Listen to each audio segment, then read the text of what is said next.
Salam umat Tuhan yang diberkati Tuhan. Terima kasih pada saat ini kita akan belajar sekolah Sabat yang kita akan pelajari bersama dalam pelajaran yang ke-6 yang berjudul Berlaga Seperti Allah. Sebelum kita mulai, saya undang kita sama-sama berdoa. Terima kasih ya Tuhan, pada saat ini Tuhan izinkan kami untuk bersama-sama untuk mendalami pelajaran sekolah Sabat yang akan kami pelajari. Pelajaran yang ke-6 yang berjudul Berlaga Seperti Tuhan. Dan Tuhanlah kiranya memberikan Roh Kudus kepada kami untuk mengurapi hati dan pikiran kami, supaya kami memahami pelajaran yang akan kami pelajari. Di dalam nama Yesus kami berdoa. Amin. Saudaraku dalam Tuhan, kita akan pelajari pelajaran Sabat ke-6 pada Sabat ini yang berjudul Berlaga Seperti Allah. Pelajaran ini sangat penting bagi kita, di mana ada 2 poin yang menjadi sumber masalah dalam pelajaran ini. Di dalam pelajaran hari Sabat petang, diceritakan di sana ada seorang pendeta yang berkhotbah, lalu dia berkhotbah tentang kesombongan. Lalu seorang wanita datang kepadanya dan dia berkata, "Pak Pendeta, rupanya saya sombong karena saya mengagumi kecantikan saya." Lalu Pak Pendeta menyampaikan, "Ya, itu adalah dosa. Kesombongan adalah dosa imajinasi."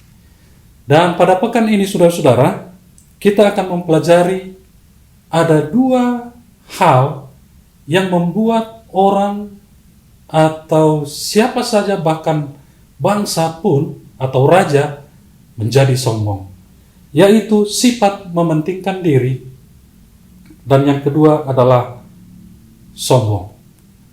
Dan di dalam ayat inti kita dikatakan, Yesaya 25 ayat 9, "Sesungguhnya inilah Allah kita, yang kita nanti-nantikan, supaya kita diselamatkan. Inilah Tuhan, yang kita nanti-nantikan, marilah kita bersorak-sorak dan bersuka cita oleh karena keselamatan yang diadakannya." Saudara-saudara, ayat inti ini menekankan ada Tuhan yang memberikan kemenangan.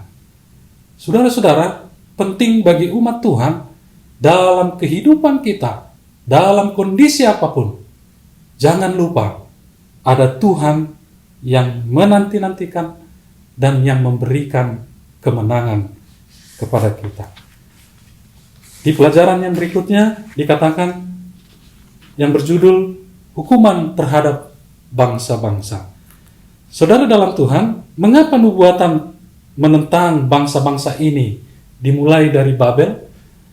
Saudara, sekilas dalam pelajaran ini, di sekitar dari bangsa Yehuda, banyak bangsa yang tidak percaya kepada Tuhan di sekeliling bangsa Yehuda. Saya bisa sampaikan beberapa di antaranya. Ada Babelonia di bagian selatan, ada Asyur di bagian utara, ada juga Filistea, Moab, dan Damsyik, Ethiopia, dan juga ada Tirus, dan juga ada Mesir di bagian timur, dan juga ada yang di barat. Saudara-saudara, semua bangsa-bangsa ini orang-orang yang tidak percaya kepada Tuhan. Tetapi pertanyaannya, kenapa Babel menjadi simbol dari perlawanan kepada Allah? Padahal sebenarnya bangsa Asyur, Mesir, mereka pun orang-orang yang tidak percaya juga kepada Tuhan. Saudara-saudara, inilah poin yang penting kepada kita. Tuhan menyampaikan bahwa dalam kehidupan Babel, memang nyata-nyata mereka menolak Tuhan. Bahkan mereka sombong. Di dalam pelajaran kita dikatakan, mereka itu tidak pernah mengenal Tuhan. Coba kita ingat kembali ketika Sadrak, Mesak, dan Abednego, Nebukadnezar selalu merasakan dalam dirinya bahwa dialah Tuhan. Dialah yang paling tinggi. Seperti di awal tadi, sumber dosa kejatuhan seseorang, sombong dan meninggikan diri. Nebukadnezar melakukan itu di dalam kerajaannya, bahwa dia adalah merasa seperti Allah, seperti judul sekolah sahabat kita. Dia tidak pernah mengenal Allah, bahkan umat-umat Tuhan pun dia penjarakan, dia bakar, bahkan dia jual ke bangsa-bangsa lain. Di dalam pelajaran ini kita disampaikan bahwa beberapa dari bangsa-bangsa ini mendapat pesan yang penuh harapan bahwa hukuman akan diringankan. Terdapat di dalam Yesaya 19 ayat 16-25, yang lain akan menderita sesuai konsekuensi dari tindakan mereka. Daftar itu dimulai dengan satu-satunya negara yang belum berhubungan dengan umat Tuhan. Bangsa ini pada akhirnya akan menjadi simbol dari setiap pemberontakan, yaitu bangsa Babylon. Itu terdapat di dalam Wahyu 17 ayat 5. Lalu saudara-saudara, kita beranjak ke pelajaran yang lain, yaitu akhir dari kota Babel. Ini terdapat di dalam Yesaya 13. Saudara-saudara, pada saat ini memang kita belajar Yesaya 13 dan juga Yesaya 14. Mari kita buka Yesaya 13 ayat 17. Dikatakan di sana, "Lihat, aku menggerakkan orang Madai melawan mereka, orang-orang yang tidak menghiraukan perak dan tidak suka kepada emas." Jadi ini seruan juga kepada Babelonia, bagaimana mereka juga akan diserang. Dan kita sudah pelajari di dalam pelajaran sekolah sahabat kita, bagaimana Tuhan juga menggunakan bangsa-bangsa lain. Ya, Medo Persia, Alexander Agung, itu dilakukan untuk menghancurkan Babelonia. Babel bukanlah bangsa yang penting dalam tulisan ini.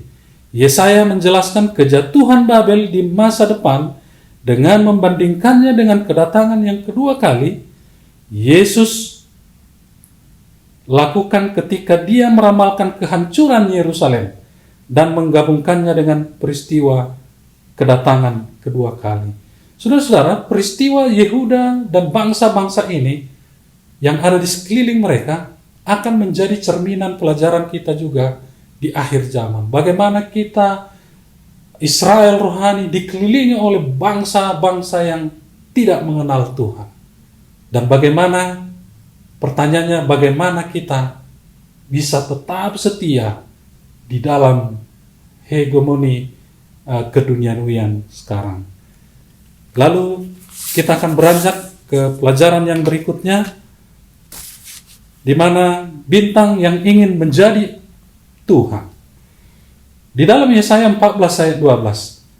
"Wah, engkau sudah jatuh dari langit, hai bintang timur, putra fajar, engkau sudah dipecahkan dan jatuh ke bumi, hai yang mengalahkan bangsa-bangsa."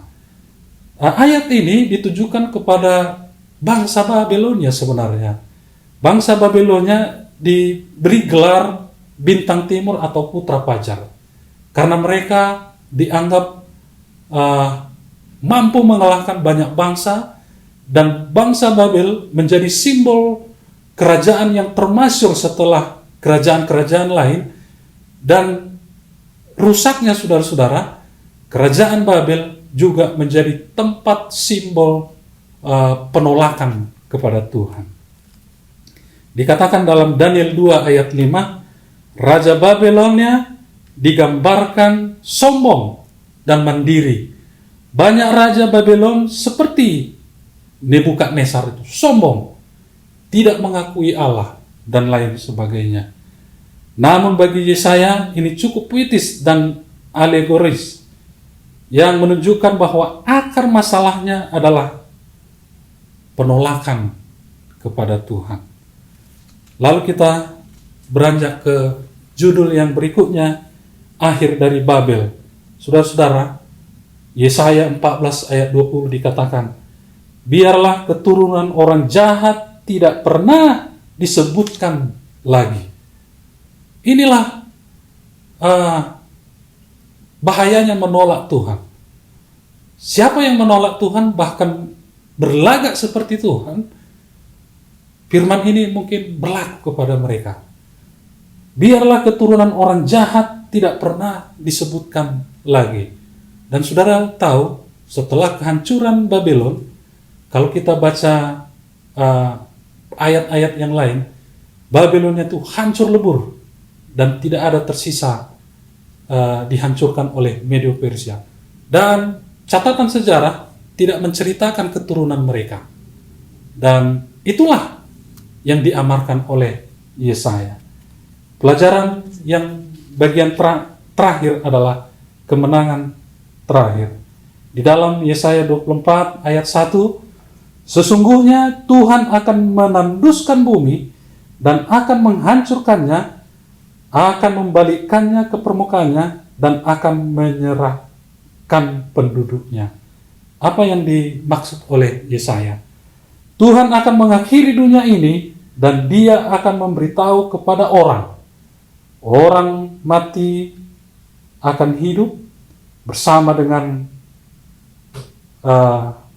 yang lain, dan Dia akan diberitahu juga kepada orang lain bahwa mereka yang mati akan tidak mati lagi, mereka akan bangkit. Dan inilah kuasa Tuhan bagi umat-umat yang masih percaya kepada Tuhan. Pada hari Tuhan nanti akan datang untuk membebaskan umatnya, orang-orang tebusan akan mengungkapkan kegembiraan kemenangan mereka. Lihatlah, itu adalah Tuhan kami. Kita telah menunggu Dia dan Dia akan menyelamatkan kita. Saudara-saudaraku dalam Tuhan, kesimpulan pelajaran kita bahwa di sekeliling kita sebagai umat-umat yang percaya, banyak juga orang-orang yang tidak mengenal Tuhan. Tuhan akan amarkan kepada kita melalui mereka supaya kita percaya kepada Tuhan dan bersandar selalu kepada Tuhan. Dan inilah menjadi rangkuman pelajaran kita pada saat ini, dan kita akan berdoa. Terima kasih Tuhan atas segala berkat-Mu kepada kami. Dengan bantuan Roh Kudus-Mu, Tuhan telah menuntun hati dan pikiran kami untuk belajar sekolah Sabat. Biarlah rangkuman yang sederhana ini akan Tuhan bantu bagi umat-umat Tuhan yang sedang mempelajari pelajaran ini. Akan Tuhan curahkan berkat bagi mereka untuk lebih memahami segala maksud dari pelajaran ini. Terima kasih Tuhan, inilah doa dan pengharapan kami. Di dalam nama Yesus kami berdoa. Amin. Saudara-saudara, demikianlah rangkuman pelajaran sekolah Sabat yang ke-6. Dan biarlah saudara like and subscribe channel ini, dan kiranya Tuhan akan memberkati kita sampai Tuhan datang. Terima kasih.